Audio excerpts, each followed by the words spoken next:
Now you say, well, Pastor Anderson, what about all the evidence, the carbon dating, the radioactive isotopes? What about the fossils? Well, here's how that works. When God created this earth, and it isn't complicated to understand. When God created this earth, He created it as a mature earth. When for example, when He created man and put him in the Garden of Eden, He didn't put a baby there. So when Adam was 5 days old, he didn't look like a 5-day-old.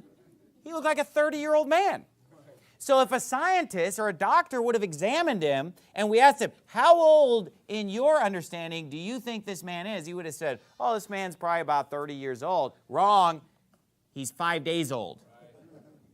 Think about it. If you would have come to him when he's 3 years old, he's going to look like he's 33, right? Because he's created as an adult. And in fact, when God created the plants, He didn't put seeds in the ground. He created full-grown plants.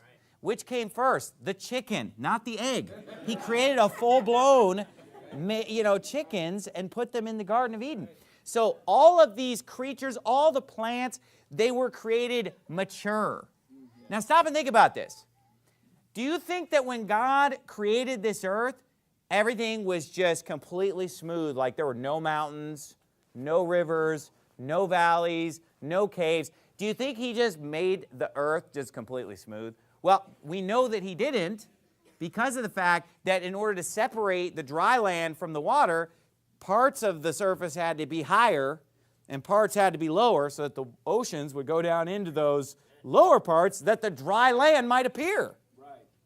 So, when the geologist looks at mountains and rocks and says, oh, this would take millions of years, or God just put a mountain there that looks like it's been there for millions of years, just like a man that looks like he's been there for 30 years, just like if you would have cut down the trees in the Garden of Eden and counted the rings and said, oh, this is a 300-year-old tree. No, it's 300 minutes old. Do you see what I'm saying? So God created a mature earth. Some stalactite or stalagmite, you could look at it and say, oh, this is how long it would take to form. Or God just created stalactites and stalagmites already existing.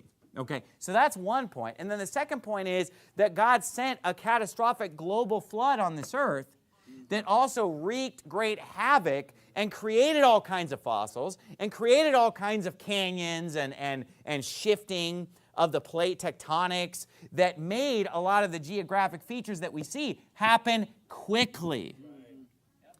And there are so many places that you can go, even just in Arizona, where even the evolutionist, God-rejecting, Bible-rejecting guides of the tour groups and museum docents will tell you, like, this is a mystery to us. We don't know how this petrified forest happened. We don't know how this Grand Canyon happened. We don't know this about this meteor crater and that. There are a lot of things that they can't explain. But when you go down to ASU here and get in the science department, boy, they have all the answers down there. I mean, they know everything, what happened. So you can't gauge the history of the earth and get the year through science. Why? Because science can't account for the fact that it was already created mature in the first place. And science disregards the clear evidence of a global flood. Even though the evidence for it is everywhere, they don't want to hear that. But in tonight's sermon, we're going to go further than just to throw out claims and say, well, the earth is, 6,300 years old. We're actually going to go into the Bible and show that you can prove that from the Bible, and you can actually use the Bible to calculate pretty close to exactly how old the earth is. You can get pretty close.